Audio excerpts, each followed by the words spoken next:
ठीक आहे. तर आपण सुरुवात करण्यापूर्वी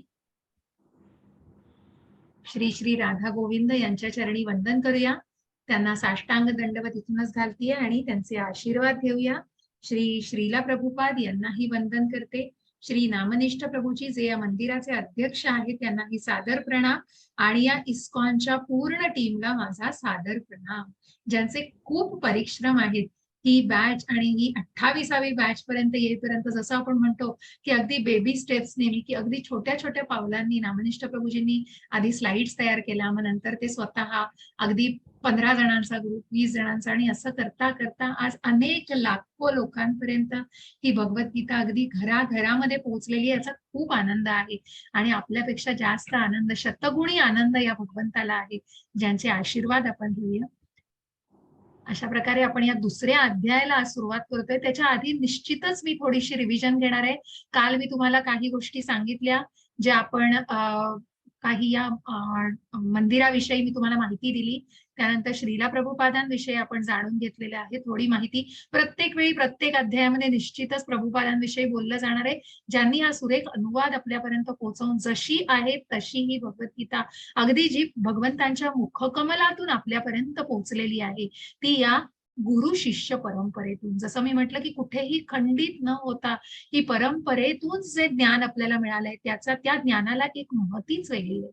आणि कारण कुठेतरी ते जे उत्तम गुरुकडून जे मार्गदर्शन मिळतं आहे आणि या उत्तम गुरुला आपल्याला जाणायचं आहे. आणि म्हणूनच ज्या अर्जुनाने की ज्यांनी शस्त्र ठेवून दिलेली आहेत पहिल्या अध्यायामध्ये आणि मला युद्ध करायचं नाहीये, ज्या प्रकारे तो असमंजस झालेला आहे आणि त्याने स्वतःला कुठेतरी भगवंतांच्या स्वाधीन केलेलं आहे पूर्णपणे, त्यांनी साष्टांग दंडवत घालून की मला आता हे युद्ध करता येत नाही, तर तुम्ही मला समजावून सांगा. आणि त्याच्या आधीच आपण थोडीशी रिव्हिजन करायची. तर आपण कशा प्रकारे भगवद्गीतेचे 5 विषय बघितले, मला थोडंसं सांगा. तुम्ही क्विज मध्ये केलं असेल याची चर्चा. अगदी छान, अगदी छान. महामंत्र म्हटलेले. हरे कृष्ण सगळ्यांना. मग मला सांगा गीतेचे कुठले 5 विषय जे मी तुम्हाला सांगितले की जे वारंवार ज्याचा उल्लेख पहिल्या अध्यायापासून अगदी होणार आहे, असे कुठले गीतेचे 5 विषय? काल तुम्ही क्विज सोडवली असेल कोणी, तर त्या क्विजचा नक्कीच प्रश्न असेल की गीता ही कुठल्या 5 विषयांवर आधारलेली आहे. मग सगळ्यात पहिला विषय कुठला? प्रयत्न करा. मी म्हणत नाही दुसऱ्याच दिवशी मी तुमच्याकडनं खूप उत्तरांची अपेक्षा करत नाही, पण मला कुठेतरी तुमच्याशी संवाद साधायचा आहे. उत्तर चुकू दे, मी तिथे तुम्हाला निश्चितच तुम्हाला सांगायला आहे. तुम्ही चॅटमध्ये उत्तर द्या. मी सगळ्यांना अनम्यूट करणं मला कठीण आहे आणि म्हणून तुम्ही टाईप करून मला उत्तर द्या प्लीज. हरे कृष्ण. हरे कृष्ण. युद्ध करायचे का नाही? हा, म्हणजे तो असमंजस झाला आहे ना. नाही, ते नाही माताजी. 5 विषय बरोबर. ईश्वर अगदी बरोबर. साधना माताजी, अंजली माताजी, काळ, ईश्वर, प्रकृती अगदी बरोबर. 3 विषय. त्याच्यानंतर कर्म अगदी बरोबर. 4था विषय सांगितलाय. आणि जीव, अंजली माताजी अगदी बरोबर. धन्यवाद, धन्यवाद. हरे कृष्ण, हरे कृष्ण. खूप सुरेख आणि धन्यवाद. असा संवाद साधत राहा, खूप आनंद मिळेल. कारण कुठेतरी मलाही बरं वाटेल की जेणेकरून आपण जे काही ज्ञान पोहोचवायचा प्रयत्न करतोय तुमच्यापर्यंत ते तुम्हाला निश्चितपणे त्या दृष्टीने कळतंय. निश्चित तुम्ही प्रश्न विचारा, मनामध्ये प्रश्न असतील ते विचारा, परंतु कुठेतरी जर संवाद चालला तर मलाही तुमच्याकडनं तो फीडबॅक आणि मलाही ती उत्तर मिळाल्यावर खूप आनंद वाटेल. तर धन्यवाद. असा संवाद साधत राहा.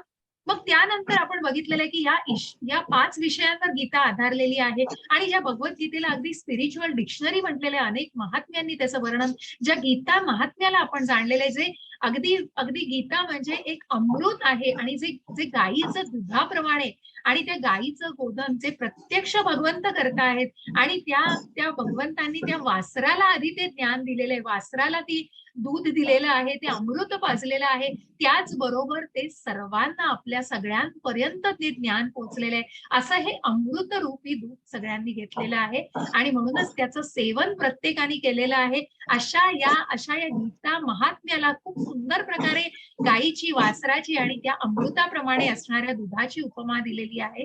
आणि मग त्याच प्रकारे आपण 3 प्रतिक्रिया बघितल्या. त्या पहिल्या अध्यायामध्ये आपण एकीकडे धृतराष्ट्र बघितला, एकीकडे प्रत्यक्ष अर्जुन बघितला आणि कुठेतरी दुर्योधनाला बघितलं, मग एकाच ठिकाणी रणांगणावरती या 3 प्रतिक्रिया, मग जिथे धृतराष्ट्र रणांगणावरती नव्हते, परंतु त्यांचं कुठेतरी प्रतिक्रिया दिसत होत्या. मला आवाज का येत आहेत? थोडं म्यूट. हरे कृष्ण.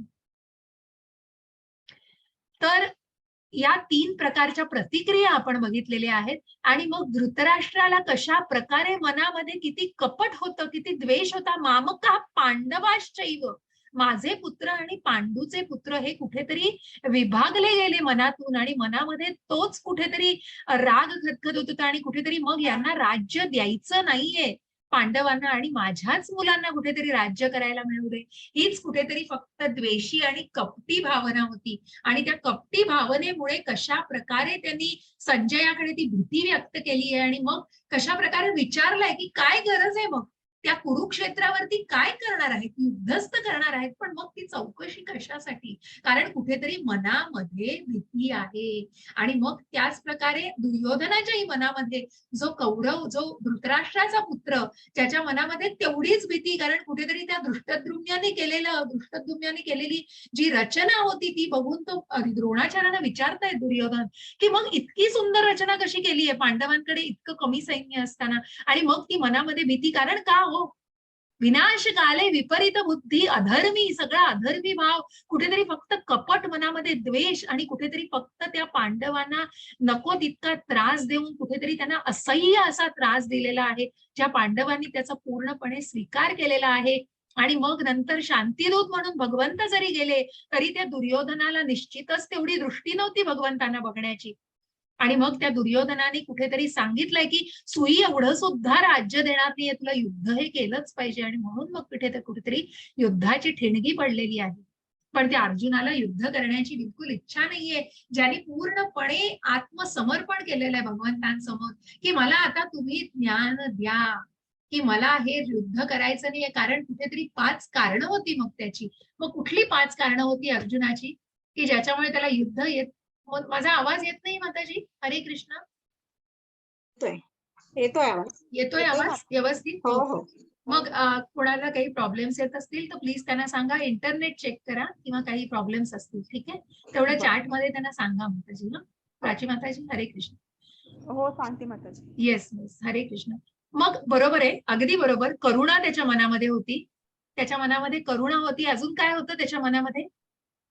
असमंजसपणा. असमंजसपणा, बरोबर. तो कशामुळे आला होता? कुठल्या भावना होत्या? अजून करुणेबरोबर काय होतं मनामध्ये? त्याला काहीतरी पाप वाटत होतं, बरोबर आहे. आनंद नव्हता वाटत, पाप वाटत होतं मनामध्ये, भय होतं, कुठेतरी पापी भावना. आणि भय म्हणजेच कुठेतरी करुणा वाटत होती त्यांच्या बरोबर. अगदी बरोबर, प्रेम म्हणजेच करुणा, दया वाटत होती. मग आनंद नाही. आणि एक अजून राहिलं कारण, ते कुठलं सांगा? काय वाटत होतं त्याला, याच्यामुळे काय होणार आहे? पारिवारिक परंपरा. अगदी बरोबर, कौटुंबिक परंपरा कुठेतरी नष्ट होणार आहे. कारण ज्या योद्ध्यांना, जे योद्धे त्याच्यासाठी कौटुंबिक परंपरा. अगदी बरोबर भूमिका माताजी, अगदी बरोबर स्वाती माताजी, खूप छान, धन्यवाद. असा संवाद साधा आणि उत्तरं दिलीत तर खूप आनंद आहे. आणि म्हणूनच मग कुठेतरी या 5 कारणांनी जो असमंजस झालेला होता अर्जुन, त्याला कुठेतरी कळत नव्हतं की मी काय करायला हवंय, युद्ध करायला हवंय का युद्ध करायला नकोय. आणि मग या 5 कारणांवरती, जी 5 कारणं आपण बघितली की करुणा, आनंद नाही, पाप, कौटुंबिक परंपरा आणि असमंजसपणा, आणि मग यालाच कुठेतरी भगवंतांनी उत्तरं दिलेली आहेत. दुसऱ्या अध्यायामध्ये ज्याला गीतेचा सारांश म्हटलंय, ज्याच्यामध्ये आपल्याला ज्ञानयोग पण बघायचा आहे, कर्मयोग पण बघायचा आहे, बुद्धियोग पण बघायचा आहे, आणि सांख्य योग जो आपल्याला शरीर आणि आत्म्याविषयी ज्ञान देतो आहे. अशा या दुसऱ्या अध्यायामध्ये आपण सगळ्या गीतेचं सार जाणणार आहोत की भगवद्गीता पूर्णपणे काय आहे याचं निश्चितच कुठेतरी आपल्याला त्याचा सार करणार आहे. आणि मग या प्रत्येक कारणाला भगवंतांनी अर्जुनाला समजावून सांगितलेलं आहे, त्याचं मनोबल वाढवण्याचा प्रयत्न केला आणि त्याला कुठेतरी की कशा प्रकारे तू विचार करतोयस ते खरं नाहीये आणि तुझे विचार करणं हे कशा प्रकारे योग्य नाहीये, तू काय विचार केला पाहिजेस, आणि या प्रकारचं ज्ञान भगवंतांनी दिलेलं आहे. मग बघा बरं की आपण म्हणजे अर्जुन भगवंतांकडे गेलेला आहे आणि मग कुठेतरी मनामध्ये कशा प्रकारे या गोष्टी येतात बघा, की मग हे इंग्लिश मध्ये दिलेलं आहे कुठेतरी. असमंजस वाचाल माताजी? हरे कृष्ण. आपण हे एकदा क्लिअर करूया, मग पुढे जाऊ. हो. असमंजस. हरे कृष्ण. हरे कृष्ण. त्यांच्यावर विजय प्राप्त करणे की त्यांच्याकडून पराजित होणे, या दोहोंपैकी कोणती गोष्ट अधिक चांगली आहे हे आम्हाला कळत नाही. जर आम्ही धृतराष्ट्र पुत्रांची हत्या केली तर आम्हाला जगण्याची आवश्यकता नाही. तरी देखील युद्धभूमीमध्ये ते आमच्या समोरच उभे आहेत. हरे कृष्ण. हरे कृष्ण. आणि म्हणूनच ते युद्धभूमीमध्ये की जरी त्या धृतराष्ट्र पुत्रांनी कौरवांनी इतका जाच केलेला असेल, इतकी दुःख सहन करायला लागलेली असतील, तरी त्या अर्जुनाच्या मनामध्ये किती निर्मळता आहे आणि कशा प्रकारे तो भगवंतांचा शुद्ध भक्त आहे की त्यांच्यावर विजय प्राप्त करणे किंवा त्यांच्याकडून पराजित होणे या दोहोंपैकी कोणती गोष्ट चांगली आहे हे अर्जुनाला कळत नाहीये. आणि मग कुठेतरी ती जी आपण भावंडांची हत्या करणार आहोत किंवा आपण हे युद्ध करणंच कुठेतरी गैर आहे असं मनामध्ये निर्माण झालंय. कारण कुठेतरी मनामध्ये भावना अशी निर्माण झालेली आहे की मी समजू शकत नाहीये मी काय केलं पाहिजे. आणि म्हणून कुठेतरी अर्जुन म्हणतोय मग भगवंतांना, कार्पण्य दोषोपहत स्वभावः पृच्छामि त्वां धर्म सम्मूढ चेतः यच्छ्रेयस्या निश्चितं ब्रूहि तन्मे शिष्यस्तेहं शाधि मां त्वां प्रपन्नम्. हरे कृष्ण माताजी. हरे कृष्ण. माझ्या दुर्बलतेमुळे मी माझ्या कर्तव्याबद्दल गोंधळून गेलो आहे आणि माझी मनःशांती नष्ट झाली आहे. अशा स्थितीत माझ्यासाठी निश्चितपणे सर्वात श्रेयस्कर काय आहे याबद्दल मी तुम्हाला विचारित आहे. मी तुमचा शिष्य आहे आणि तुम्हाला शरण आलो आहे. कृपा करून मला उपदेश करा. हरे कृष्ण माताजी. हरे कृष्ण. आणि म्हणूनच मग मला तुम्ही उपदेश करा. भगवंतांना शरण आलेला आहे त्यांचा भक्त. आणि म्हणून अशा स्थितीमध्ये की माझी दुर्बलता आता मी गात्र गळली आहेत पूर्ण अर्जुनाची आणि कुठेतरी शस्त्र ठेवून दिलेली आहेत.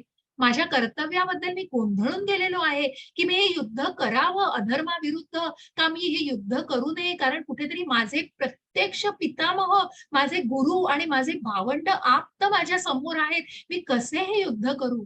अशा स्थितीत माझ्यासाठी काय सोयस्कर आहे, काय श्रेयस्कर आहे याबद्दल मी तुम्हाला विचारणा करीत आहे. मग बघा बरं की कशी ही स्थिती निर्माण झालेली आहे की सेन योरू भयोर मध्ये, जिथे भगवंतांनी सैन्याच्या मधोमध रथ नेऊन ठेवलेला आहे. भगवंतांची योजना जे कालच्याही अध्यायात मी तुम्हाला सांगितलं की कुठेतरी अशी योजना केलेली आहे की तो अर्जुन असमंजस झालाय, जो नरनारायणापैकी एक आहे, तरीही तो कुठेतरी उत्तम धनुर्धर असून सुद्धा त्याचा असमंजसपणा लक्षात घ्या.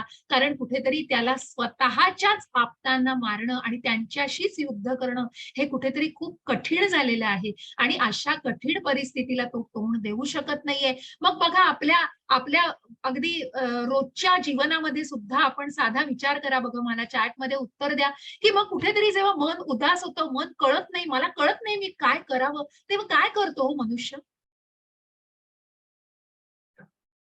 नेटचा प्रॉब्लेम आहे, प्राची माताजींनी सांगितलं तर चेक करा.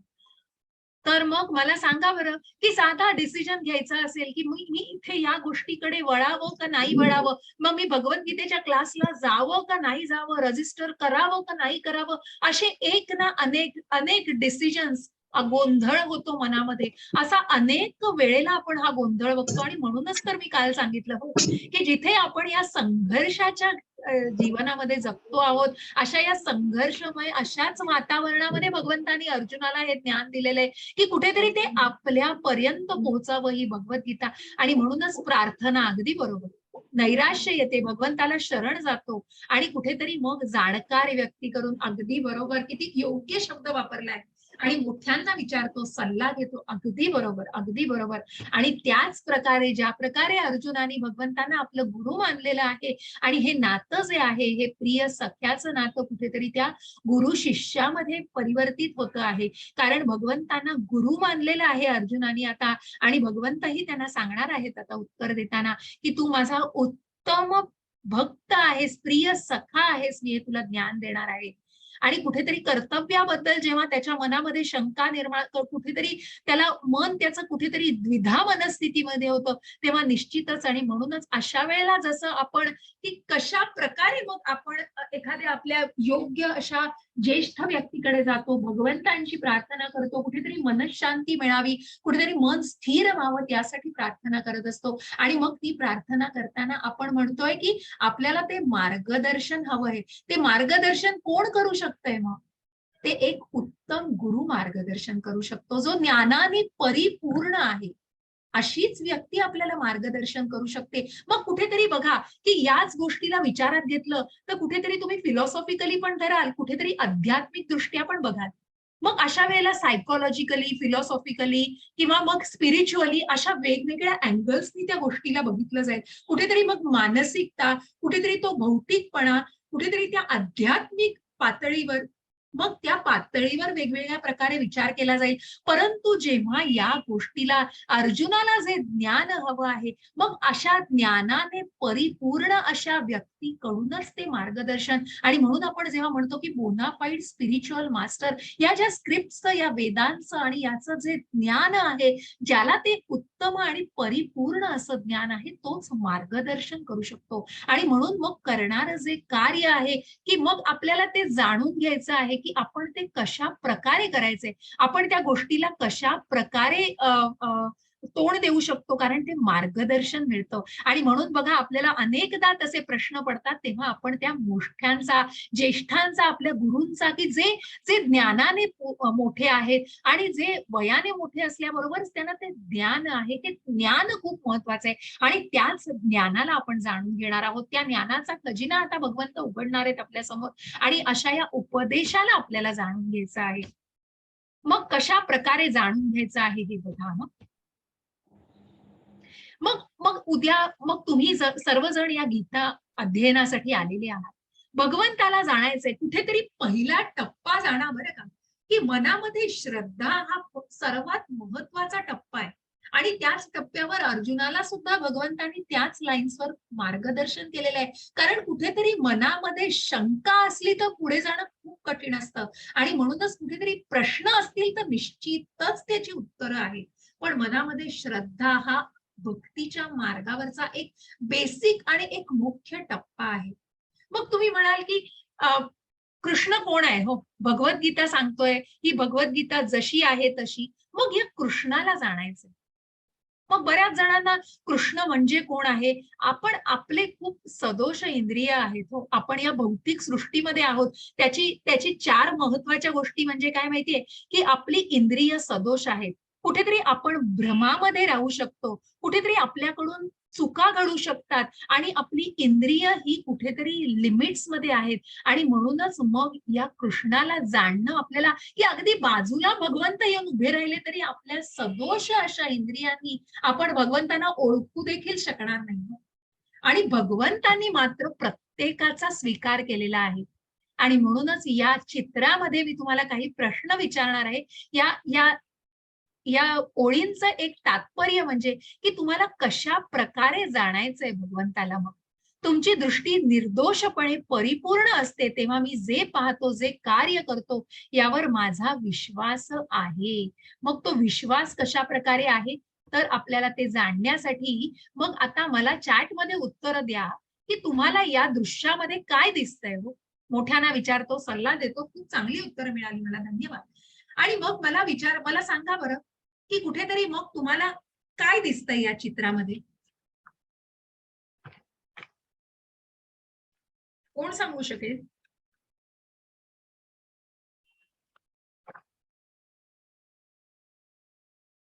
पोपट काहीतरी खातोय. ओके, साई माताजींनी सांगितलंय, साई माताजींनी. अजून कोणाला काय दिसतंय?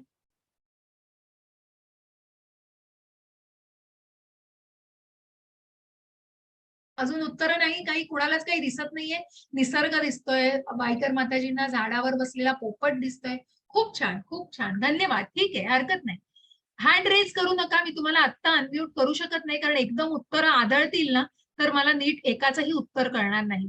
तर जाणायचा प्रयत्न करा. मग या कृष्णाला आपल्याला जाणायचंय बघा. मग भगवंत कोण आहे? कृष्ण कोण आहे? मग जसं एक एक्झाम्पल म्हणून हे चित्र तुमच्या समोर आणलेलं आहे. तुम्ही एका ड्राईव्हच्या आपण म्हणतो ना ड्राईव्ह वेवरनं चाललेले आहात, एका रस्त्यावरनं मार्गावरनं हायवेवरनं चाललेले आहात आणि त्या मार्गावरनं जाताना तुम्ही उतरून बघता, तर तुम्हाला उतरून बघितल्यानंतर पुढे अनेक ही जी चित्र दिसतंय हे तुम्हाला निसर्ग दिसतो बरं का. हा निसर्ग दिसतो जिथे कुठेतरी पाण्याचा प्रवाह पुढे वाहतोय. थोडं पुढे गेलात तर तुम्हाला अनेक झाडं दिसतील. ही जी झाडं चित्रामध्ये दिसतायत ही तुम्हाला थोडी पुढे गेल्यावर दिसायला लागतील आणि अजून थोडं पुढे गेलात तर तुम्हाला त्या झाडावरचा हा पोपट दिसू शकेल आणि त्या पोपटाच्या तोंडामध्ये काय आहे इतकं मायन्यूट तुम्ही ऑब्झर्व करू शकाल. इतकं निरीक्षण तुम्ही कधी करू शकाल जेव्हा तुम्ही प्रत्यक्ष त्या टप्प्यापर्यंत पोहोचाल. आणि इथेच कुठेतरी आपल्याला जाणायचंय की मग या भगवंतांना सुद्धा आपल्याला या 3 टप्प्यामध्ये जाणून घ्यायचं आहे. आणि हे भगवंतांचं जे मनमोहक असं श्यामसुंदर असं हे जे मनुष्य रूप आहे ते सर्वात तिसरी पायरी आहे. आणि म्हणून भगवंताला जाणण्यासाठी त्यांच्या 3 टप्प्याला म्हणजेच ब्रह्मरूपाला, परमात्मा रूपाला आणि भगवान या रूपाला, हे 3 रूपांची नावं लक्षात ठेवा. ब्रह्मरूप, परमात्मा रूप जे 4 भुजाधारी की ज्याच्या हातामध्ये कुठेतरी कमल आहे, शंख चक्र कमल गदा अशा प्रकारे ज्याच्या हातामध्ये आहे ते परमात्म्याचं रूप आहे. आणि भगवान रूप ज्यांच्या कपाळावरती डोक्यावरती मोरपीस आहे, हातात बासरी आहे आणि हे मनमोहक असं श्यामसुंदर असं मनुष्याचं रूप आहे जे भगवान स्वरूप म्हटलं जातं. आणि म्हणून मग ज्या भगवंतांनी सर्वांचा स्वीकार केलेला आहे अशा भगवंतांना काही लोक, मग प्रभुपादांनी खूप सुंदर उदाहरण दिलेलं आहे तात्पर्यामध्ये. पुन्हा एकदा ते उदाहरण सांगीन मी तुम्हाला की दिवस उजाडलेला आहे, खिडकी उघडली आहे कोणीतरी, ती खिडकी उघडून एखादी व्यक्ती म्हणतीये, काही लोक म्हणतात वा दिवस उजाडलाय, उजेड झालेला आहे. त्याच्या पुढच्या टप्प्यावरती काही लोक अजून जेव्हा खोल विचार करतात तेव्हा ती म्हणतात अरे हा दिवस उजाडलाय, हे येतोय तरी कुठून, हा प्रकाश कुठून येतोय. म्हणून तो सोर्स जो आहे प्रकाशाचा, सूर्य, त्या सूर्याकडे बघण्याचा प्रयत्न केला जातो. मग त्याच्याही पुढे जाऊन जे अजून खोलामध्ये त्याचा विचार करतात ते कुठेतरी त्या सूर्याच्या वरती सुद्धा जाण्याचा प्रयत्न करतात की मग या सूर्यावर जाऊन मला काय कळेल, अजून काय मिळेल, की हा सोर्स आहे, मुख्य सोर्स हा प्रकाशाचा सूर्य आहे, त्याच्यावर जाऊन आपण त्याचीच माहिती आणि सूर्याविषयीच जाणणं किती महत्वाचं आहे हा विचार केला जातो. आणि हे प्रभुपादांनी खूप सुंदर तात्पर्य दिलेलं आहे. आणि याच धर्तीवर, याच लाईन्सवर मला सांगायचंय की म्हणून भगवंतांची ही 3 रूपं आहेत. मग जे ब्रह्मरूप आहे की ज्या व्यक्ती एका ठराविक टप्प्यापर्यंत भगवंतांना जाणतात ते भगवंताला एका शक्तीने जाणतात की एक शक्ती आहे, चैतन्य आहे, प्रकाश आहे, तेज आहे. भगवंत एक शक्ती आहे, त्याला ब्रह्मस्वरूप म्हटलं जातं. त्याच्या पुढे जाऊन जेव्हा 4 भुजाधारी, शंख चक्र हस्त कमळ ज्यांच्या हातामध्ये, गदा कमळ असे जे परमात्म्याचं रूप आहे त्या परमात्म्याच्या रूपाला काही पुढे गेल्यानंतर ठराविक व्यक्ती जाणतात. कारण ज्यांचं वैकुंठामध्ये निवासस्थान आहे की ज्यांचं वैकुंठामध्ये स्थान आहे त्या 4 भुजाधारी परमात्म्याचं ते रूप आहे. आणि हे परमात्म्याचं रूप असं आहे की हा परमात्मा प्रत्येकाच्या हृदयामध्ये स्थित आहे, असं हे परमात्मा रूप आहे. त्याच्या पुढे जाऊन ज्या आध्यात्मिक पातळीवर पुढे जाऊन ज्या व्यक्ती विचार करतात त्या निश्चितच या भगवान रूपाला, की कुठेतरी भगवंतांशी जो संबंध जोडला जातो त्या संबंधाला आपण पुढे जाऊन अजून सखोल नक्कीच शिकायचं आहे. पण हे 3 टप्पे लक्षात घ्या की भगवंतांनी प्रत्येकाचा स्वीकार केलेला आहे, की ज्यांनी ब्रह्मस्वरूपात स्वीकारलंय, ज्यांनी परमात्मा स्वरूपात स्वीकारलंय आणि ज्यांनी भगवान स्वरूपात स्वीकारलंय. अशा या भगवंतांना आपल्याला जाणायचंय ज्यांचं ऐश्वर्य केवढं आहे, ज्यांचं ऐश्वर्य म्हणजे 6 ऐश्वर्याने परिपूर्ण आहेत, की जे सौंदर्याने परिपूर्ण आहेत, असे हे सौंदर्याने की ज्यांचं मनमोहक असं रूप आहे, ज्यांच्या हातात बासरी, डोक्यावर मोरपीस, असं सुंदर रूप आहे भगवंतांचं. मग श्रीमंती कसली नाहीये हो भगवंतांकडे, तिन्ही लोकांचा राजा आहे तो आणि त्यांच्याकडे काय कमी आहे, अशी श्रीमंत आहेत भगवंत. प्रसिद्ध आहेत, ज्या तिन्ही लोकांमध्ये जे नावाजलेले आहेत कोण कोण ओळखत नाहीये, कोण जाणत नाहीये भगवंतांना, इतके प्रसिद्ध आहेत. सामर्थ्य ज्यांनी अनेक असुरांचा वध केलेला आहे, ज्ञानाने परिपूर्ण अशा भगवद्गीतेचं ज्ञान ज्यांनी अर्जुनाला दिलेलं आहे, आणि ज्या श्रीमद भागवतामध्ये आपण कृष्णाला परिपूर्णपणे जाणतो, असा या भागवतामध्ये भगवंतांचा पूर्ण उल्लेख केलेला आहे, जे पूर्ण मदस्य, की सर्वात पूर्ण, की जी अगदी सर्व सर्व गोष्टींनी परिपूर्ण जे आहेत, आणि त्यांना कशाचाही लोभ नाहीये. हो, त्या गोष्टीपासून ते संन्यास, ते कुठले तरी विरक्त आहेत त्या गोष्टीपासून, कारण सगळ्याची निर्मिती केली आहे, पण स्वतः त्यापासून विरक्त आहेत, कुठल्याही गोष्टीचा ते उपभोग घेत नाहीयेत. आणि म्हणूनच ते जाणायचंय की अशा भगवंतांना आपल्याला जाणायचंय. या ज्ञानकोशातून कुठेतरी ज्या सांख्य योगातून आता भगवंत उपदेश करतायत अर्जुनाला, की मग तुला काय जाणायचंय, की पहिलं कारण आपल्याला याच्यातनं जाणायचंय. म्हणून कृष्णाला आपण जाणून घेतलेले आधी, आणि म्हणून त्या 3 टप्प्यांवरून कशा प्रकारे आध्यात्मिक मार्गावर प्रगती साधली जाते, आणि मग त्या मनुष्य रूपाला, भगवान रूपाला कशा प्रकारे आपण जाणू शकतो, हे आपण या थोड्या थोड्या टप्प्यांनी जाणणार आहोत. मग पहिलं कारण, आता जे पहिलं कारण भगवंत उत्तर देतायत त्याचं, की त्या 2.11 ते 2.30 मध्ये तुम्हाला याचं उत्तर मिळणार आहे पहिल्या, की त्याच्या मनामध्ये करुणा होती, भगवंत अर्जुनाच्या मनामध्ये. मग ती करुणा असणं किती योग्य आहे का अयोग्य आहे, हे भगवंत आता सांगतायत. देहिनोऽस्मिन् यथा देहे कौमारं यौवनं जरा तथा देहांतर प्राप्तिर् धीरस्तत्र न मुह्यति. हरे कृष्ण माताजी. हरे कृष्ण. वाचू ना? कोणी वाचा, हरे ताजी कृष्ण. माताजी वाचा. हरे कृष्ण. ज्याप्रमाणे देहधारी आत्मा अविरतपणे या देहात बालपणापासून तारुण्यात आणि तारुण्यातून म्हातारपणात जात असतो, त्याचप्रमाणे मृत्यूनंतर जीवात्मा दुसऱ्या देहामध्ये प्रवेश करतो. अशा स्थिर स्तरांमुळे धीर मनुष्य गोंधळून जात नाही. हरे कृष्ण माताजी. हरे कृष्ण. मग आता भगवंत अर्जुनाला सांगतायत, देहिनोऽस्मिन् यथा देहे, तू जो विचार करतो आहेस तो तू नाहीयेस. तू एक वस्त्र धारण केलेला आत्मा आहेस, आणि म्हणून तू शरीर नसून तू आत्मा आहेस. हे सांख्य योगाचं, हे बुद्धी योगाचं ज्ञान भगवंत अर्जुनाला देत आहेत. कारण ज्याच्या मनामध्ये करुणा निर्माण झालेली आहे, तर ती करुणा तू करतो आहेस ती योग्य का नाहीये, कारण तू जे समजतो आहेस ते तू नाहीयेस. तू आत्मा आहेस, तू शरीर नाहीयेस. कारण मग तुम्हाला साधा प्रश्न विचारते हो मी, की तर एखादी व्यक्ती पाण्यात पडली, तर त्या व्यक्तीचं तुम्ही शरीर वाचवाल, की त्या व्यक्तीला वाचवाल, का त्याचे कपडे वाचवाल हो तुम्ही?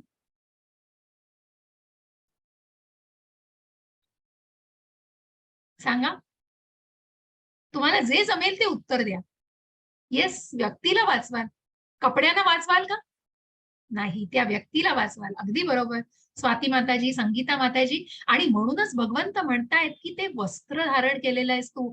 त्या आत्म्याने धारण केलेलं वस्त्र म्हणजे हे शरीर आहे, आणि हे शरीर, हा आत्मा जो आहे, हा आत्माला कुठलंही आश्चर्य वाटत नाहीये. ज्याप्रमाणे देहधारी आत्मा या देहामध्ये अविरतपणे, की जो बालपणापासून ते बालपणाच्या या सर्व टप्प्यांवरून कुठेतरी जेव्हा तारुण्यातून जो वयोवृद्ध कुठेतरी वय वाढून मग वृद्धत्वाकडे वळतो, त्या आत्म्याचा प्रवास बघा. हा आत्मा आहे, जो आत्मा शरीरामध्ये एकच आहे, फक्त शरीर बदलतंय आणि त्या शरीराची वाढ होतीये. आणि म्हणूनच बालपणापासून तारुण्यात, तारुण्यापासून म्हातारपणात तो जात असतो. मृत्यूनंतर तो ते जीर्ण शरीर टाकून दुसऱ्या शरीरामध्ये, दुसऱ्या देहामध्ये प्रवेश करतो.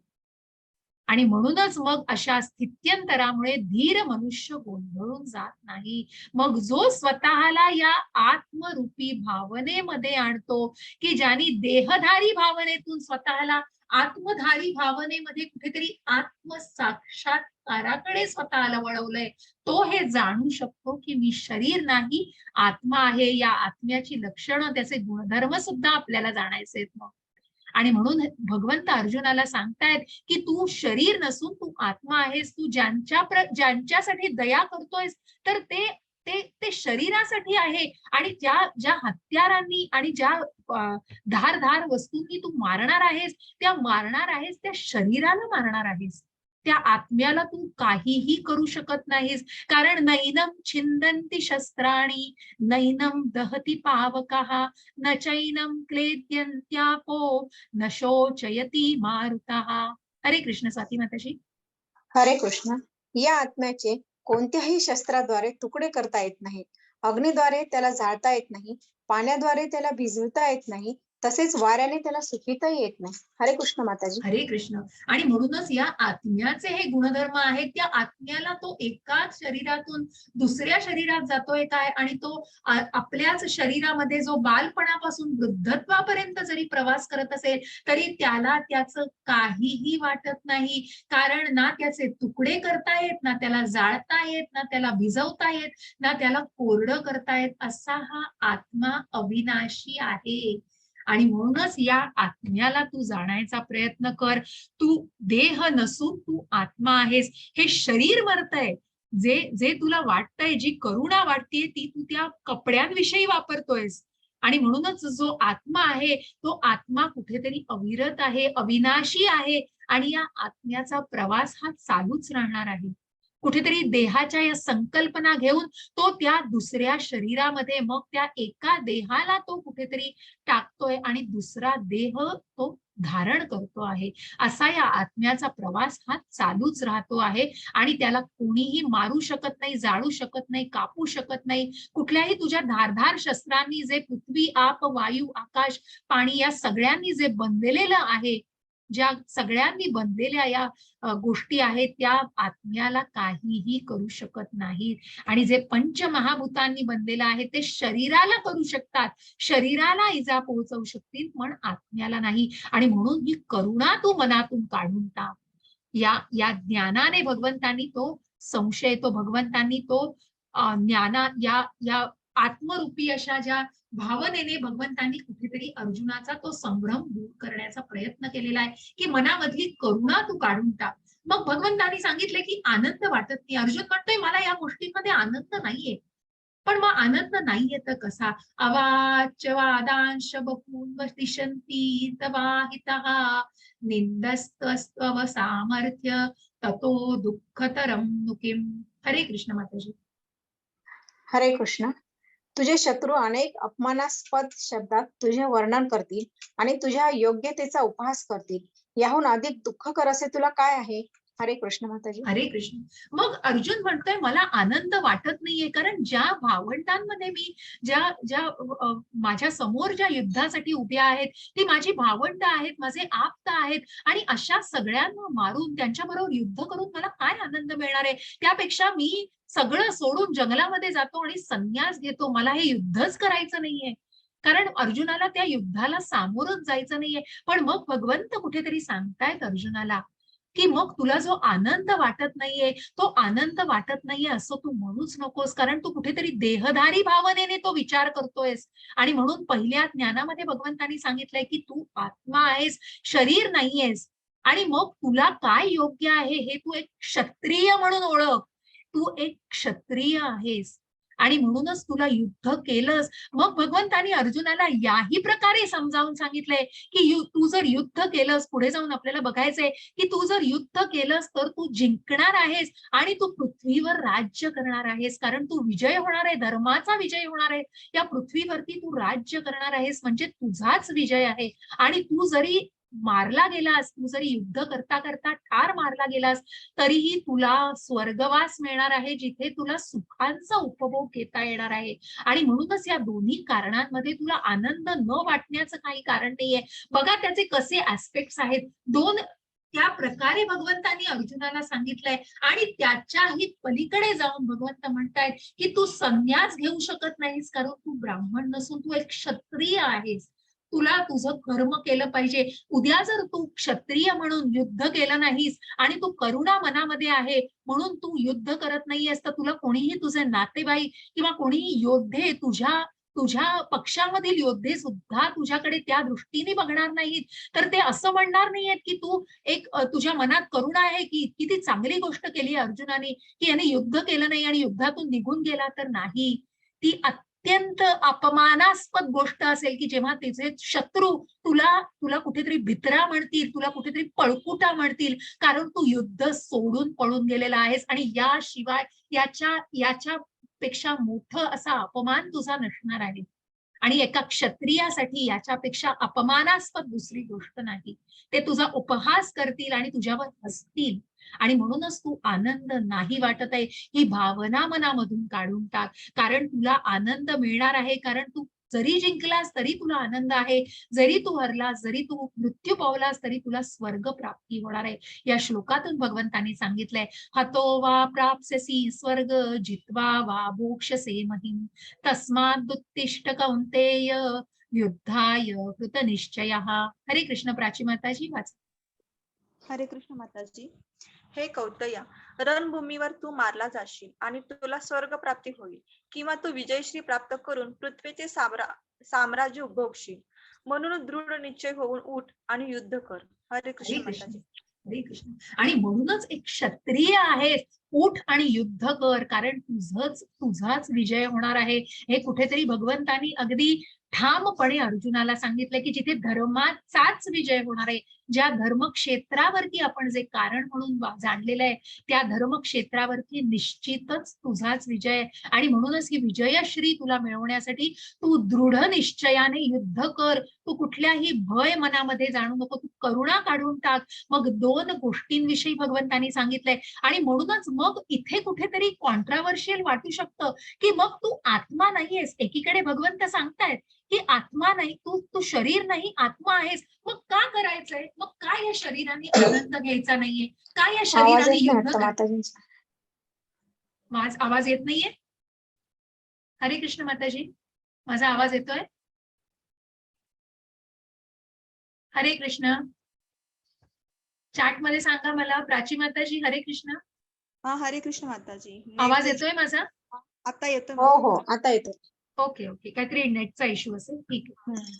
आणि मग म्हणूनच कुठेतरी या गोष्टीला जाणायचंय की मग तिथे कुठेतरी आपल्याला त्या अधर्माविषयी की मग तुला का युद्ध करायचंय, कारण तुला कुठेतरी त्या अधर्माला तू करतो आहेस. मग या गोष्टीला आपल्याला या कारणाने आता जे समोर आहे त्या कारणाला सुद्धा आपल्याला जाणायचं आहे. कारण मग तू जरी शरीर नाही आणि आत्मा आहेस, मग या आत्म्याला काय करायचंय युद्ध करून? त्या शरीराला तर मारलंच जाणार आहे. आणि मग काय करायचं आहे तर कृष्ण सगळं सांभाळून घेतील आणि कृष्ण सगळ्याचं रक्षण करतील. परंतु कृष्णांनी असं कुठेही लिहून ठेवलेलं नाहीये, जसं आपल्याला सुद्धा या संघर्षमय जीवनामध्ये कळायला पाहिजे की मग सगळं झालंय, रिटायरमेंट झालीये आणि आता आपल्याला भगवद्गीता वाचायची आहे आणि मग कृष्णा तूच आता माझा सांभाळ कर. पण का? कृष्णाने असं भगवद्गीतेत कुठेच सांगितलं नाही. कारण अर्जुनाला भगवंत सांगतायत तू तुझं कर्तव्य कर.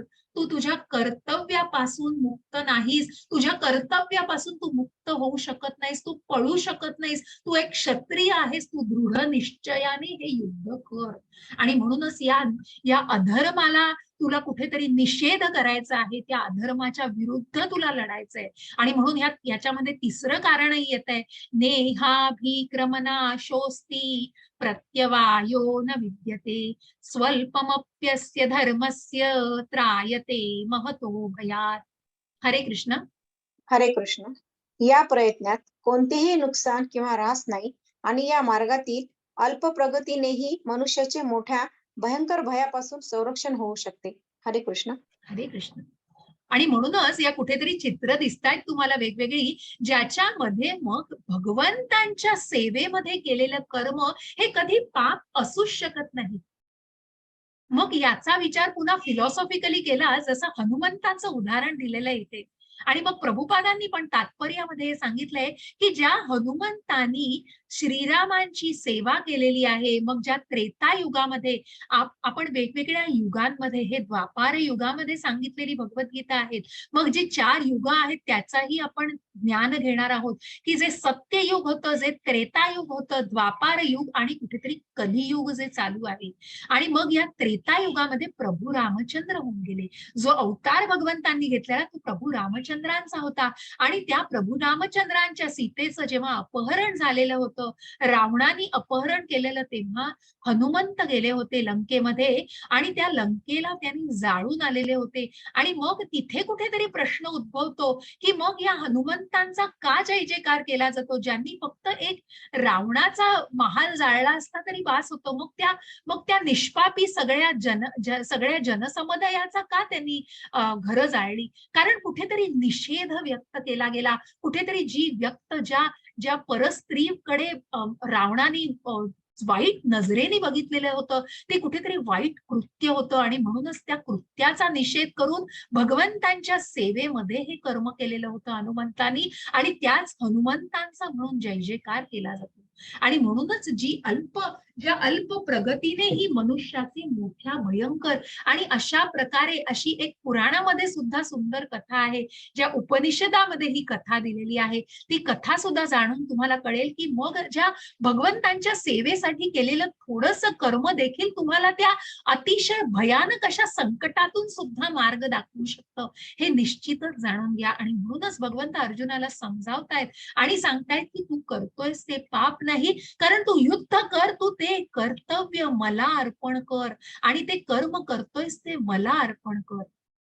आणि म्हणूनच ते कर्म संन्यास आपल्याला पुढे जाऊन कर्मयोग उद्या बघायचा आहे, त्याच्यामध्ये अजून आपण सखोलतेने हे जाणून घेणार आहोत. आणि मग जे भगवंतांच्या सेवेमध्ये केलं जातं त्यामध्ये कुठलाही पापी दृष्टिकोन नसतो. ज्या उपनिषदामधली एक सुंदर गोष्ट दिलेली आहे, तुम्हाला चित्रात दिसतंय, हा उंदीर मामा आहे. त्या उंदीर मामाला चेरी अत्यंत आवडत असते आणि त्याला खूप भूक लागलेली असते. एक चेरी दिसते ती तो खातो, परंतु त्याची भूक भागत नाही. तो ठराविक एका रस्त्यावरून चाललेला असताना तिथे एक देऊळ असतं भगवंतांचं आणि त्या देवळामध्ये एक दिवा मिळमिळत असतो. तो दिवा म्हणजे काय हो, जिथे प्राण्यांना मग इथेच आपण कुठेतरी प्राण्यांपासून बघा, मग प्राण्यांना तितकी बुद्धिमत्ता नसते की त्या दिव्यामध्ये आणि त्या चेरीमध्ये काही फरक आहे का? कारण कुठेतरी इंटेलिजन्स लेवलवर ते आपल्यापेक्षा वेगळे आहेत. कारण तेवढी त्यांची बौद्धिक पातळी नाहीये की ते भगवंतांना त्या प्रकारे स्मरण करून आणि तेवढ्या बौद्धिक पातळीवर जाणू शकतील. आणि म्हणूनच त्या उंदराने कसा प्रकारे प्रयत्न केला बघा, कारण त्याला कुठेतरी तो मिळमिळता दिवा जो इथे दिसतोय तो त्याला चेरीप्रमाणे भासला आणि म्हणूनच त्या मिळमिळता दिवाने विझू नये, ती चेरी कुठेतरी नाहीशी होऊ नये, त्या एकाच उद्देशाने त्यांनी त्या दिव्यात या गरम तेलामध्ये उडी मारली आणि त्या वातीला कुठेतरी वाचवायचा प्रयत्न केला. आणि या सगळ्या प्रयत्नात तो त्या तेलामध्ये बुडून मरतो. कारण ते गरम तेल असतं, त्याच्यामध्ये त्या उंदराचा मृत्यू होतो.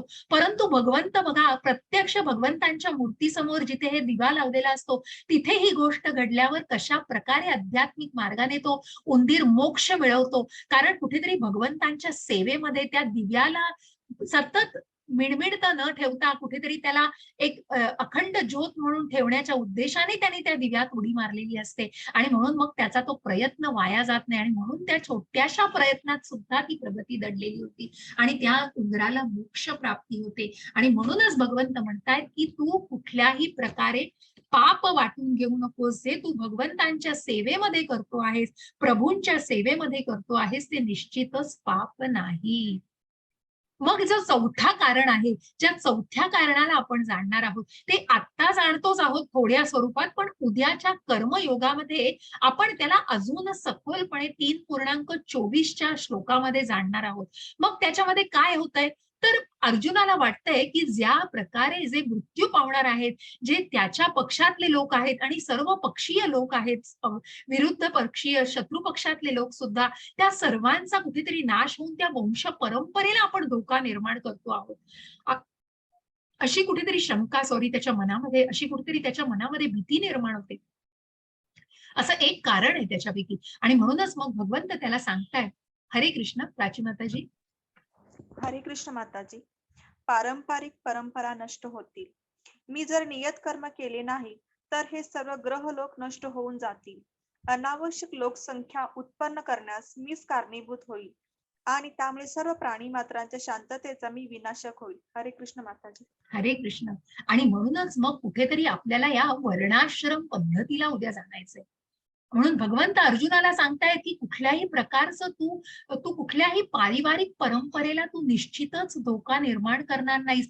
कारण कुठेतरी अर्जुनाच्या मनामध्ये ही भीती व्यक्त झाली आहे की जर त्या व्यक्ती मारल्या गेल्या तर त्या स्त्रियांचं काय होणार, त्यांच्या पत्नींचं काय होणार, आणि मग त्यांच्या मुलांचं काय होणार, आणि कुठेतरी जे वयस्कर लोक आहेत, ज्या वयस्कर लोकांनी, आणि मग कुठेतरी ती जी पुढचं प्रजनन होईल, आणि मग ज्या ज्या व्यक्ती जन्माला येतील ते सगळे कशा प्रकारे असेल, या सगळ्याची कुठेतरी मनामध्ये त्याच्या भीती निर्माण झालेली आहे. परंतु इथे भगवंत म्हणता आहेत की हे सर्व ग्रहलोक नष्ट होऊन कधी जातील, जर प्रत्येकाने आपलं नियत कर्म केलं नाही. आणि म्हणूनच इथे कुठेतरी आपल्याला या वर्णाश्रम पद्धतीला जाणायचंय की जे 4 वर्ण, मग आपल्याला या ब्राह्मण, क्षत्रिय, वैश्य आणि शूद्र, आणि त्याच प्रकारात आश्रम जे आहेत की जो जो ब्रह्मचर्य आश्रम आहे, गृहस्थाश्रम आहे, वानप्रस्थाश्रम आणि संन्यासाश्रम, अशा या वर्णाश्रम पद्धतीची भगवंतांनी निर्मिती केलेली आहे.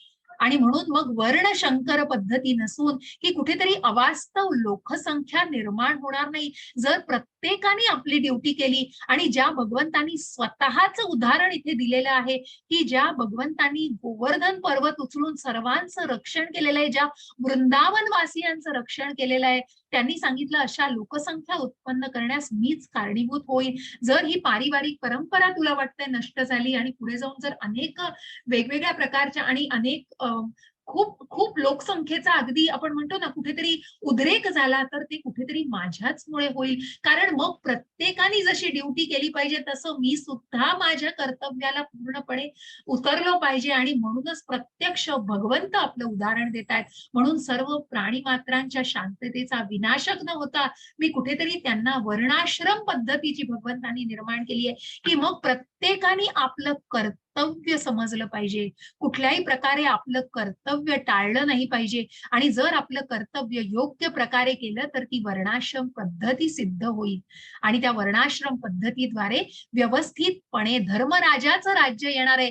कारण ज्या युधिष्ठिराचं राज्य येणार आहे, ज्या युद्धानंतर प्रत्यक्ष युधिष्ठिर महाराज असणार आहेत सिंहासनावर, आणि जे धर्माचं प्रतीक आहेत, अशा प्रकारे हे रामराज्य येणार आहे. त्याच्यामुळे तू ती काळजीच करू नकोस. आणि म्हणून कुठेही प्रकारची तुला पारिवारिक परंपरेला तुझ्या धोका येणार नाही. आणि या सगळ्या प्रकारे जेव्हा या चारीही कारणांनी अर्जुन कुठेतरी असमंजस झालेला आहे, कारण त्याचं मन कुठेतरी त्याला नियंत्रित नाहीये, मन त्याचं थाऱ्यावर नाहीये, कुठेतरी स्थिर नाहीये, आणि म्हणून तो डिसिजन घेऊ शकत नाहीये. मग आता भगवंत त्याला काय सांगतायत बघा, की कुठेतरी तू असमंजस झाला आहे, त्याला काय कारण आहे आणि तू काय विचार केला पाहिजेस. व्यवसायात्मिका बुद्धी रेकेह कुरुनंदन बहुशाखा ह्यनंताश्च बुद्ध्यो व्यवसायिना. हरे कृष्ण माताजी. हरे कृष्ण. जे या मार्गावर असतात त्यांची बुद्धी दृढनिश्चयी असते आणि त्यांचे ध्येयही एक असते. हे प्रिय कुरुनंदना, जे डळमळीत वृत्तीचे असतात त्यांच्या बुद्धीला अनेक फाटे फुटलेले असतात. हरे कृष्ण माताजी. हरे कृष्ण. आणि म्हणूनच ही व्यवसायात्मिक बुद्धी म्हणजे काय हे नीट जाणून घ्या, की मग कुठेतरी फोकस्ड जो अर्जुन तुम्हाला चित्रामध्ये दिसतोय, ज्या अर्जुनाला जो इतका उत्तम धनुर्धर आहे आणि जो द्रोणाचार्यांचा सर्वात लाडका शिष्य, की त्याला जेव्हा अर्जुनाला भगवंताने ज्या द्रोणाचार्यांनी सगळ्या त्याच्या शिष्यांना विचारलं की समोर काय दिसतं आहे, तर फक्त अर्जुनाकडूनच हे अगदी योग्य उत्तर आलेलं की मला पक्षाचा डोळा दिसतोय. कारण इतका फोकस्ड, इतका केंद्रित अर्जुन होता. आणि मग ती केंद्रितच कुठेतरी हरवलंय, कुठेतरी ती व्यवसायात्मिक बुद्धी, कारण तुझ्या मनामध्ये या ज्या करुणा, पाप आहे, आनंद नाही वाटत आहे, या सर्वांनी तुझं मन कुठेतरी सैरभैर झालेलं आहे आणि तुझ्या त्या विचारांना फाटे फुटलेले आहेत. आणि म्हणूनच जे या मार्गावर असतात त्यांची बुद्धी मग कशा प्रकारे, तर तू व्यवसायात्मिक बुद्धी म्हणजे कुठेतरी एकावरच तू पूर्णपणे फोकस ठेवून तू ती बुद्धी दृढ करणं आणि तो निश्चय दृढ करणं हे अत्यंत महत्वाचं आहे. जे डळमळीत वृत्तीचे असतात त्यांच्या बुद्धीला मग अनेक फाटे फुटतात आणि मग हे करायचे की नाही, ते करायचे नाही की जायचं की नाही जायचं, अनेक प्रश्न स्वतःला मनाला विचारून मग हे याचा डिटेल्स तिकडून घेतले, त्याचे डिटेल्स. परंतु प्रत्यक्ष काय, तर प्रत्यक्ष त्या बुद्धीला अनेक फाटे फुटलेले असतात. जी व्यवसायात्मिक बुद्धी ती तू निश्चितपणे स्वतःमध्ये आत्मसात कर. मग भगवंताला अर्जुन विचारतायत आता, की मग कळलं मला की तू मला सांगतोयस कशा प्रकारे मी ज्ञान घेतलं पाहिजे आणि कशा प्रकारे जाणलं पाहिजे, की मग स्वतःला स्थैर्य आणण्यासाठी कशा प्रकारे स्वतःला त्या समानतेवर आणायचंय. मग त्याला काय शब्द आहे माहिती? तर ज्या व्यक्तीने हे स्थान प्रस्थापित केलेलं आहे आणि त्या व्यक्तीला म्हटलेलं आहे स्थिताधीर मुनी. आणि म्हणूनच अर्जुन भगवंतांना विचारता आहेत. हरे कृष्ण माताजी. हरे कृष्ण माताजी. स्थिताधीर मुनी. अर्जुन म्हणाला, हे कृष्ण, ज्यांची भावना अशी समाधीस्थ झाली त्यांची लक्षणे काय आहेत? तो कसा आणि कोणत्या भाषेत बोलतो? तो बसतो कसा आणि चालतो कसा? हरे कृष्ण माताजी. हरे कृष्ण. मग अर्जुनाला प्रश्न पडलाय आता. अर्जुनाचे प्रश्न संपतच नाहीये. तो शेवटच्या अध्यायापर्यंत अर्जुनाला प्रश्न आहेत आणि आपल्याला उपदेश आणि ज्ञान मिळतंय. आणि म्हणून या अर्जुनाचे प्रश्न अगदी 18व्या अध्यायात सुद्धा अर्जुनाला प्रश्न पडलेले आहेत आणि त्या प्रत्येक प्रश्नांची भगवंतांनी उत्तरं दिलेली आहेत. आणि म्हणून अर्जुन म्हणतोय की हे कृष्णा, ज्याची भावना इतकी समाधीस्थ, इतक्या आत्मसाक्षात्कारी भावनेमध्ये जो जगू शकतो, त्याची लक्षणं काय आहेत, तो कसा आहे, कोणत्या भाषेत बोलतो, बसतो कसा, चालतो कसा, या सगळ्याचं मला तुम्ही वर्णन करा. मग कुठेतरी या चार्टमध्ये तुम्हाला दिसतंय की जो स्थिताधीर मुनी आहे त्याचं वर्णन 2.55 ते 72 याच्यामध्ये येणार आहे, की मग कशा प्रकारे ती व्यक्ती बोलते, वागते, चालते आणि मग त्या गोष्टीला फॉलो केलं जातं, त्यांचे अनुकरण करणारे अनुयायी तयार होतात. आणि म्हणूनच मग अर्जुनाला भगवंत सांगतायत की हे स्थिताधीर मुनी म्हणजे काय आहे. श्री भगवान वाच प्रजहाती यदा कामान सर्वान् पार्थ मनोगतान् आत्मयेवात्मना तुष्टः दोष्यते. हरे कृष्ण माताजी. हरे कृष्ण. 55. परमपुरुष भगवंत म्हणाले, हे पार्थ, जेव्हा मनुष्य मानसिक उपजातून उत्पन्न झालेल्या सर्व प्रकारच्या इंद्रिय इच्छांचा त्याग करतो आणि जेव्हा त्याच्या मनाला एकांतातच समाधान मिळते, तेव्हा तो शुद्ध दिव्य चैतन्यात असतो, असे म्हणतात. हरे कृष्ण. हरे कृष्ण. आणि म्हणून मग भगवंत सांगतायत की जेव्हा मनुष्य मानसिक उपजातून उत्पन्न झालेल्या, मग कुठेतरी आपल्याला खूप सुंदर अशी आकृती पुढे बघायची की ज्या ज्ञानेंद्रिय, मग आपली ज्ञानेंद्रिय कुठली आहेत, तर कान, नाक, आपली जीभ जी आहे, स्पर्श ज्ञान आणि डोळे, ही 5 आपली ज्ञानेंद्रिय, त्यांना कशा प्रकारे नियंत्रित करायचंय आणि कशा प्रकारे भगवंत सांगतायत की कुठेतरी मानवी उपजातून, मग त्या मोहातून निर्माण झालेल्या कुठेतरी त्या आशा, आकांक्षा आणि कुठेतरी त्या भावना, कुठेतरी त्या गोष्टीची आसक्ती, या सगळ्याचा त्याग केला पाहिजे. तर स्थिताधीर मुनी ही त्याग करू शकते आणि जेव्हा त्यांच्या मनाला एकांतातच समाधान मिळते, तेव्हा तो शुद्ध दिव्य चैतन्यात असतो. हे प्रल्हाद महाराजांचं चित्र आपल्याला समोर दिसतंय की आगीच्या लोटामध्ये, आगीच्या जाळामध्ये लोटून दिलेलं त्यांना अक्षरशः, जे प्रत्येक दिवशी मरणाच्या यातना सहन करत होते, असे हिरण्यकश्यपूचा मुलगा प्रल्हाद महाराज, जे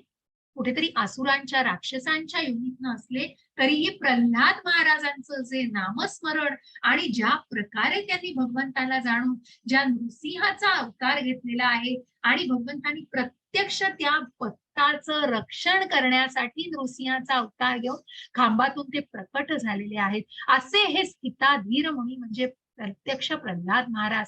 आणि मग म्हणून त्यांचं उदाहरण जाणून घ्यायचं आहे की कशा प्रकारे त्यांनी स्वतःमध्ये स्थैर्य निर्माण केलेलं आहे, सर्व प्रकारच्या इंद्रिय इच्छांचा त्याग करून मनाला एकांतातच कुठेतरी समाधान मिळतं आणि त्या एकांताचा मनुष्य उपभोग घेऊ शकतो, त्या एकांत वासाला जाणू शकतो आणि कुठेतरी मग त्या वासना, इच्छा यांचा त्याग करू शकतो. मग हा चालतो कसा, बोलतो कसा आणि कशा प्रकारे आपल्याला या स्थिताधीर मुनीला जाणायचंय. दुःखेष्वनुद्विग्मना सुखेषु विगतस्पृहः वीतराग भय क्रोध स्थितिर्मुनी उच्यते. हरे कृष्ण माताजी. हरे कृष्ण माताजी.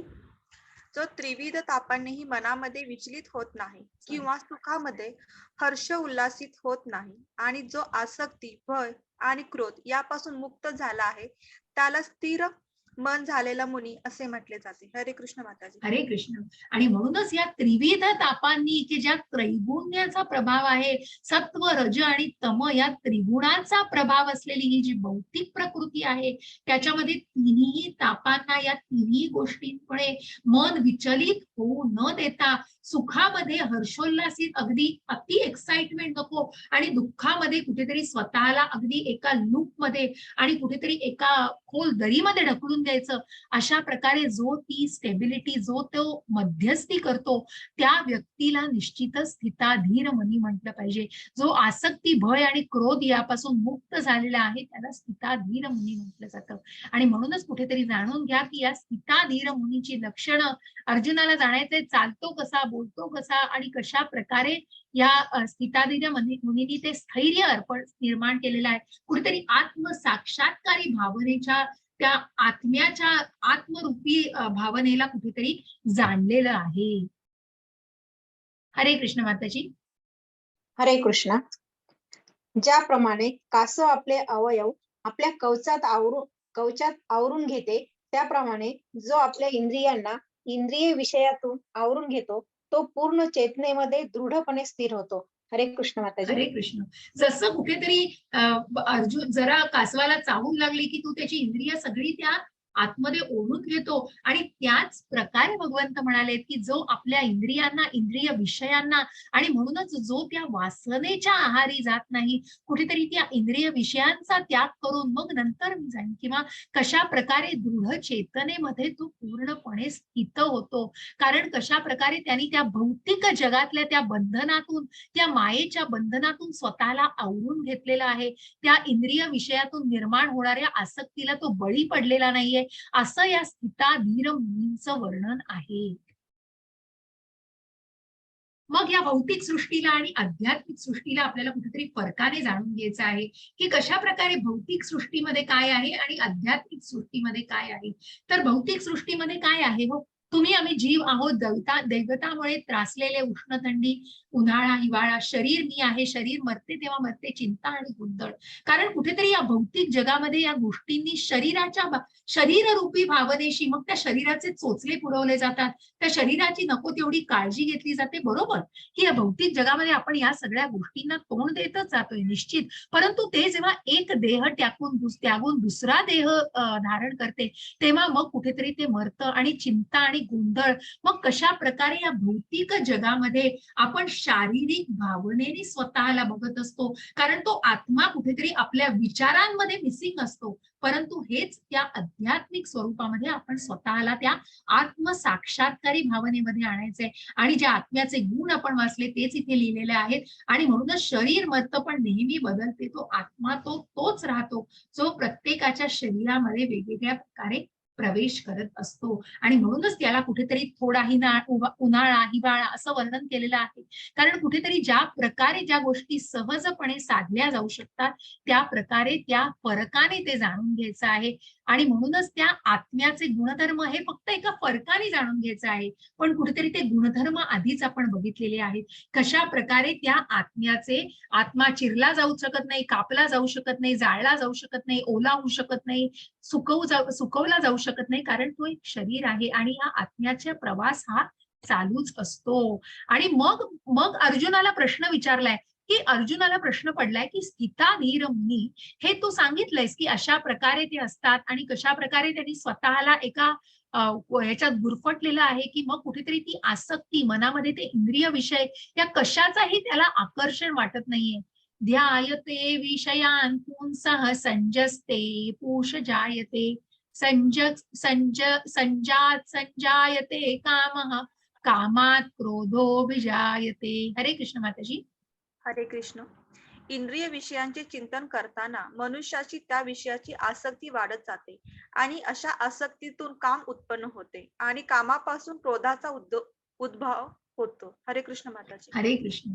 आणि म्हणून मग ह्या स्थिताधीर मुनी, की ज्या स्थिताधीर मुनीबद्दल आपण जाणलेलं आहे की जे समाधीस्थ अवस्थेमध्ये स्वतःला आत्मसाक्षात्काराच्या भावनेमध्ये नेऊ इच्छितात, त्यांना कुठेतरी त्या शरीर धारणेशी नाही, त्या देहधारी रूपाशी नाही, तर त्यांनी त्या आत्म्याला जाणलेला आहे, जो आत्मा एका परमात्म्याचाच अंश आहे आणि म्हणून प्रत्येक जीवामध्ये ज्या परमात्म्याचा अंश आपण बघणार आहोत, त्याच प्रकारे मग त्याच्या मनामध्ये कुठल्याही प्रकारचे ते विचार येत नाही. परंतु ज्या प्रकारे स्थिताधीर मुनी होण्यासाठी काय अडथळे येऊ शकतात? कारण मग सगळं कळतंय पण वळत नाहीये आणि म्हणूनच वळत नाहीये कारण त्याचं कारण जाणून घ्या. कारण इंद्रिय विषयांचं चिंतन करताना मनुष्याची त्याविषयी वागणारी आसक्ती वाढते. मग प्रभुपादांनी खूप छान उदाहरण दिलेलं आहे, की मग एक स्त्री आणि पुरुष आहेत, ते एकमेकांकडे बघतात, कुठेतरी त्यांचं प्रेमात रूपांतर होतं, कुठेतरी जाऊन मग ते त्या प्रेमामधून नंतर कुठेतरी ती आसक्ती वाढली जाते. मग त्याचं कामामध्ये रूपांतर होतं. कुठेतरी ती भावना, काम भावना जागृत होते. मग ती काम भावनेतून बघा, मग त्या काम भावनेतूनच कुठेतरी जर ती पूर्णपणे कुठेतरी जर त्या डिमांड्स, कुठेतरी ज्या अपेक्षा असतील त्या परिपूर्ण न होऊ शकल्या, तर त्याचं रूपांतर हे क्रोधामध्ये झालेलं आहे आणि या क्रोधातूनच कुठेतरी बुद्धीचा नाश झालेला आहे. भ्रमिष्ठ असं मन झालेलं आहे आणि म्हणूनच त्याला जाणणं किती आवश्यक आहे.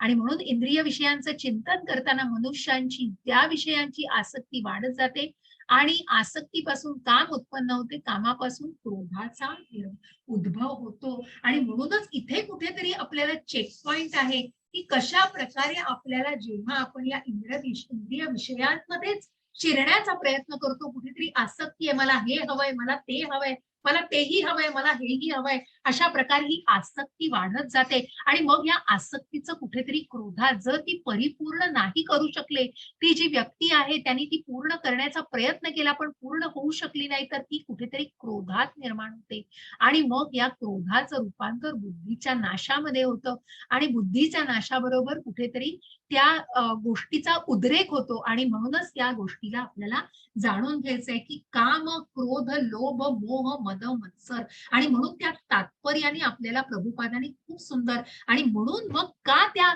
का स्थिताधीर मुनी, का त्या समाधीस्थ अवस्थेकडे आपलं वळण होत नाही, का ती प्रगती होत नाही? कारण कुठेतरी क्रोधात भवती सम्मोहा, सम्मोहात स्मृती विभ्रमः, स्मृतिभ्रंशात बुद्धिनाशो, बुद्धिनाशात प्रणश्यति.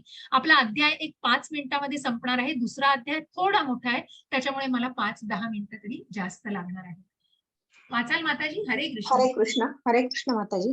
क्रोधापासून संमोह निर्माण होतो आणि भ्रमित होते. जेव्हा स्मृती भ्रमित होते, तेव्हा बुद्धिनाश होतो आणि बुद्धिनाश होतो, तेव्हा मनुष्याचे पुन्हा भौतिक अंधकृपात पतन होते. अंधकारात पतन होते. अगदी बरोबर. आणि हरे म्हणूनच मग या बुद्धीचा हरे कृष्ण आणि म्हणूनच या बुद्धीचा नाश जर झाला, तर त्या बुद्धीचा नाश झाल्यानंतर मन कुठलाही विचार करू शकत नाही आणि मग भ्रमिष्ठासारखी वागणूक होते त्या मनुष्याची आणि पुन्हा त्या भौतिक जगामध्ये तो अंधकृपात पतन होतं त्याचं. कारण कुठेतरी स्वतःला एका खोल दरीत त्यांनी ढकलून दिलेलं असतं आणि मग त्याच एका लूपमध्ये त्याच गोष्टीचा सतत अविचार करून त्याच्या मनामध्ये अत्यंत संघर्ष चालू असतो आणि पुन्हा भौतिक जगामध्ये तो अंधकारमय या जगामध्ये त्या त्या कुठेतरी स्वतःला त्या अंधकारामध्ये झोकून देतो आणि म्हणूनच आपल्याला जाणायचंय कुठेतरी आसक्ती आहे जी इंद्रिय वस्तूंची आसक्ती आहे. मग या इंद्रिय वस्तूची आसक्ती नुसती जसं आपण म्हटलं की एका मुलीला मुलगी आवडतीये तिथपर्यंत ठीक आहे. मग त्या आवडीचं रूपांतर कुठेतरी वासनेमध्ये होतं बघा, आसक्तीचं वासनेमध्ये आणि मग वासनेचं क्रोधामध्ये. कारण त्या डिमांड्स पुरवल्या गेल्या नाही तर त्याला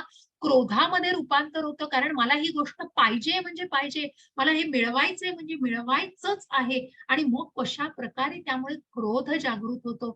जर तो क्रोध जागृत झाला तर मनुष्य नीट विचार देखील करू शकत नाही आणि त्या मनामध्ये पूर्ण संभ्रम आणि त्या भ्रमाचा पूर्णपणे आपण म्हणतो ना भ्रमनिरास केलं जातं आणि अशा प्रकारे बुद्धीचा नाश होतो आणि मग त्याच प्रकारे स्मृतीचा भ्रमनिरास होऊन कुठेतरी भौतिक जगामध्ये स्वतःभोवती अंधकाराचं वलय निर्माण होतं आणि कुठेतरी त्या व्यक्तीचं अधःपतन होतं. मग श्रीला प्रभुपादांचं प्रत्यक्ष आपल्याला उदाहरण दिलेलं आहे हो. हरे कृष्ण माताजी. हरे कृष्ण माताजी. चालणे. पण आसक्ती आणि अनासक्ती यापासून मुक्त असणारा आणि स्वातंत्र्याच्या नियम तत्वानुसार इंद्रियांना नियंत्रित करण्यामध्ये समर्थ असणारा मनुष्य भगवंताची पूर्ण कृपा प्राप्त करू शकते. हरे कृष्ण माताजी. हरे कृष्ण. मग कोण व्यक्ती प्राप्त करू शकते? कोण व्यक्ती ही स्थिताधीर मुनी होऊ शकते? प्रभुपाद प्रत्यक्ष आपल्याला उदाहरण देते की ज्यांनी कशाचीही तमा केली नाही, प्रत्येकाच्या मनामध्ये कृष्ण भावना निर्माण करायचे, एवढ्या एकाच उद्दिष्टाने त्यांनी परदेशामध्ये जे गमन केलं आणि त्याच्यानंतर सुद्धा 1965 साली तिथे गेल्यानंतर 1966 साली ज्यांनी इस्कॉनची निर्मिती केलेली आहे, की कशा प्रकारे हिप्पींमध्ये राहिले, की मग ज्या ड्रग ऍडिक्ट्स मध्ये राहिले, की कुठल्या एखाद्या ठिकाणी तर अशा ठिकाणी ते जाऊन राहायचे की तिथे एखादी सामान्य व्यक्ती उभी सुद्धा राहू शकणार नाही आणि म्हणून कुठल्याही प्रकारचा प्रभाव प्रभुपादांवर नव्हता, कारण ना मनामध्ये आसक्ती आणि अनासक्ती यापासून ते परिपूर्ण त्यापासून पूर्णपणे मुक्त होते. स्वातंत्र्याच्या नियामक तत्वानुसार इंद्रियांना नियंत्रण करण्यामध्ये सामर्थ्य करणारा मनुष्य भगवंतांची पूर्ण कृपा प्राप्त करू शकतो, असे हे प्रभुपाद मग पूर्णपणे कृपा प्राप्त करू शकतात. आणि म्हणूनच ज्यांनी कृष्ण भावनेचा प्रसार अख्ख्या जगभर केलेला आहे, असे ज्यांनी कुठल्याही प्रकारच्या संकटांची तमा बाळगलेली नाहीये आणि त्या संकटांना तोंड देत देत त्यांनी निश्चितच कुठेतरी त्या गोष्टीचा प्रसार केलेला आहे, कृष्ण भावनेचा प्रसार केलेला आहे. अशा प्रकारे इथे आपण दुसरा अध्याय या कारणांची पूर्ण उत्तरं देऊन संपवलेला आहे, ज्याच्यामध्ये आपण करुणा, आनंद नाही, पापी प्रतिक्रिया, असमंजस, स्थिताधीर मुनी मधून आपण जाणलेलं आहे, प्रल्हाद महाराजांना जाणलेले आणि कशा प्रकारे मग इच्छा, वासना आणि या गोष्टींमुळे कशा प्रकारे क्रोध, मत्सर निर्माण होतो आणि मग ती गोष्ट कुठेतरी वाईट थराला नेऊ शकते, अधःपतनाला कारणीभूत होऊ शकते मनुष्याच्या.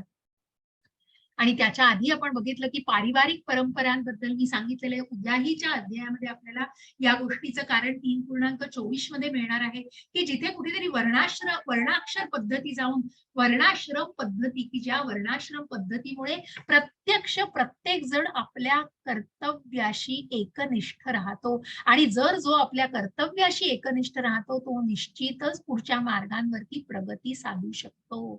हरे कृष्ण सगळ्यांना. हरे कृष्ण. हा आपण दुसरा अध्याय इथे संपवलेला आहे.